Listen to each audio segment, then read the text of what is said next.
Have you ever imagined how a single act of kindness could turn a struggling man's life upside down in ways he never expected? Picture this: a single father, exhausted from carrying the weight of the world alone, suddenly finds two frightened little girls knocking on his door on a stormy night. He lets them in without knowing that decision would change not just their lives, but his own forever. Stay with me till the end, because this story will truly touch your heart. And before we go further, don't forget to like this video and subscribe to the channel for more powerful, emotional stories like this one. It was a Friday evening in the countryside. The sky was dark with thunderclouds, the rain pounding heavily against rooftops. Inside a small wooden house sat Ethan, a 34-year-old man with tired eyes but a gentle heart. He had been raising his 6-year-old daughter, Mia, alone ever since tragedy struck years ago. His wife had passed away during childbirth, and from that moment, Ethan's life became a constant struggle to make ends meet. Still, though their home was modest, it was filled with warmth and love, thanks to Mia's laughter. That evening, the two of them sat by the fireplace. Mia was curled up beside her father, flipping through a children's book as she listened to the sound of the storm outside. Ethan smiled at her, though exhaustion weighed on him. He worked long hours doing handyman jobs, deliveries, and construction whenever he could find work. Life wasn't fair, but Mia's smile made every sacrifice worth it. The storm grew worse. Ethan sighed, pulling on his jacket to step outside and check if his old pickup truck's windows were rolled up. The moment he stepped onto the porch, he froze. Through the sheets of rain, he noticed two small figures standing by the gate. His heart skipped. Who would be out there in this weather? He hurried closer and saw them. Two little girls, no older than 8 or 9, shivering and soaked to the bone. They clutched each other's hands tightly, their golden hair plastered to their faces, their eyes wide with fear. "Hey, are you all right?" Ethan asked, kneeling down to their level. His voice was calm but concerned. One of the girls whispered, "We're lost. Please, can we stay here for the night? We don't have anywhere else to go." Ethan looked around.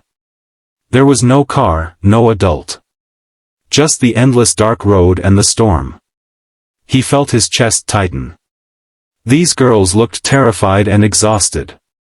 Without hesitation, he said, "Of course. Come inside. You're safe here." He ushered them into the warm house. Mia peeked from behind the living room door, her eyes wide.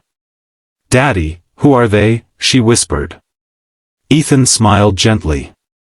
"There are guests tonight, sweetheart. Let's help them get dry." Mia quickly fetched towels, and Ethan found some of Mia's spare pajamas for the girls. Though they were small on them, the girls seemed grateful. As they warmed up, Ethan cooked a simple meal of soup and bread. At the table, he asked softly, "What are your names?" The girl with a blue hairpin said, "I'm Ella." The other, wearing a pink hairpin, added, "And I'm Aria." They spoke politely but avoided eye contact, as if burdened with something too heavy for children to carry. "And your parents?" Ethan asked carefully. The girls looked down. "Mom had to go away. We don't know when she's coming back," Aria whispered, her voice trembling.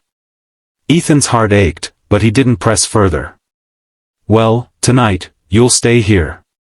Tomorrow, we'll figure out what to do." Mia, ever the cheerful one, quickly warmed up to Ella and Aria.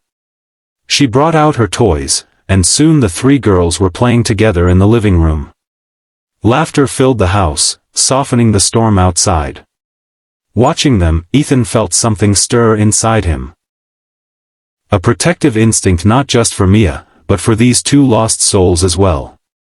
Later, after they had fallen asleep on a mattress in Mia's room, Ethan sat by the fire, thinking. Who were these girls really? Why were they alone? Where was their mother? He didn't know, but his gut told him sheltering them was the right thing. The next morning, he made pancakes. Ella and Aria looked brighter, smiling shyly as they ate. "Thank you, Mr. Ethan," Ella said quietly. "Most people wouldn't have let us in." "Kindness costs nothing," Ethan replied warmly. Just as he said that, there was a loud knock at the door. Ethan frowned, opening it cautiously. Standing there was a woman unlike anyone he had ever seen before, elegant, graceful, and commanding, with eyes wide in shock and relief. "Ella! Arya!" she cried, rushing past him to scoop the girls into her arms. They ran to her, sobbing, clinging to her tightly. Ethan stood frozen, trying to process. The woman turned to him, tears in her eyes. You sheltered my daughters?" she asked breathlessly. "Do you even know what you've done?" That was the moment Ethan realized the woman before him wasn't just any mother. She was someone far beyond his simple world. And what he was about to learn would change everything. But before we move on, make sure you like this video and subscribe to the channel, because the next chapter of this story will truly move you even deeper. The woman's name was Victoria, and the way she held her daughters revealed both her fear and her overwhelming relief. She clung to them as though she had been moments away from losing them forever. "I've been searching everywhere for you," she whispered, tears streaking her face. Ella and Arya clung to her, crying. Ethan stepped forward awkwardly. "I found them outside last night. They said they had nowhere to go. I couldn't just leave them there." Victoria looked at him with trembling gratitude. "You saved them. I don't even have words to thank you." She paused, her voice breaking. "I'm Victoria, their mother." Ethan's confusion deepened. If she was their mother, why had they been alone in the storm? She seemed to read his thoughts. "It's complicated," she admitted softly. "I had to attend an emergency business meeting in the city. I arranged for a nanny, but she abandoned them. They must have panicked and tried to find me. I can't forgive myself." Her voice cracked, raw guilt in her tone. Despite her polished appearance, she was just a mother terrified of losing her children. Mia tugged Ethan's sleeve and whispered, "Daddy, their mom looks like a queen." Ethan smiled faintly, stroking her hair. Victoria looked at him again. "How can I repay you?" "You don't need to," Ethan said simply. Any decent person would have done the same. But Victoria shook her head. "No. Not everyone would. You gave them safety, warmth, food. You treated them like your own. That means everything." The twins piped up. "Mom, Mr. Ethan made us pancakes. And Mia played with us all night. She's our friend." Victoria's eyes softened. She studied Mia, then Ethan. "You're raising her alone?" Ethan hesitated, then nodded. "Yes.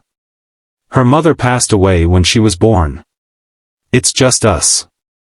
Victoria's expression changed, admiration, sorrow, and something deeper flickered across her face. "You must be a remarkable father," she said softly. Ethan, unused to praise, shrugged. "I just try my best." As Victoria prepared to leave with her daughters, she paused.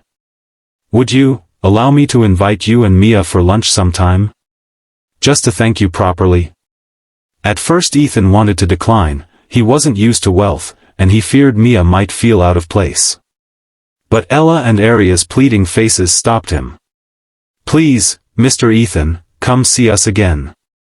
Reluctantly, he agreed. That lunch turned into something far more than a simple thank you. A week later, Ethan drove Mia into the city. When they reached Victoria's mansion, Mia gasped. The house looked like a castle, with tall gates, sprawling gardens, and staff waiting at the entrance. "Daddy, this is like a fairy tale," Mia whispered. Inside, Ella and Arya rushed to greet them, pulling Mia off to play. Ethan stood awkwardly, feeling out of place. But Victoria welcomed him warmly, not with arrogance but with genuine gratitude. Over lunch, conversation flowed easily. Victoria revealed she was a self-made millionaire, owner of multiple companies. But she also confessed how lonely her success felt. Her husband had left long ago, and though she had wealth, she lacked the warmth of family, the kind Ethan lived every day with Mia. Over the following weeks, their friendship deepened. Victoria invited them often. The girls became inseparable, while Ethan and Victoria began to share stories of loss and resilience. Slowly, Victoria opened her heart, confiding in him about her fears of being a mother torn between business and family. One evening, after a movie night at her mansion, the children fell asleep in a heap of blankets. Victoria turned to Ethan, her voice trembling. "Do you know what you gave me that night?" Ethan looked at her curiously. "You gave me back my daughters safe and sound," she said. "But more than that, you reminded me what matters most. Not my wealth. Not my companies. Family. Love. Kindness. You reminded me what it feels like to be seen not as a millionaire, but simply as a mother." Ethan felt a lump in his throat. He wasn't good with words, but he understood. "Sometimes," he said gently, "all we need is someone to remind us we're not alone." And that was the truth. What started with two lost little girls knocking on his door had become something far greater. It wasn't about wealth or struggle, it was about kindness bridging two worlds. So remember this, dear viewers, Ethan sheltered Ella and Arya one stormy night, never knowing their mother was a millionaire. But that kindness didn't just save the girls, it connected hearts, healed wounds, and proved that love is worth more than gold. If this story touched your heart, don't forget to like this video and subscribe to the channel, because your support helps us continue sharing more stories of hope, kindness, and love.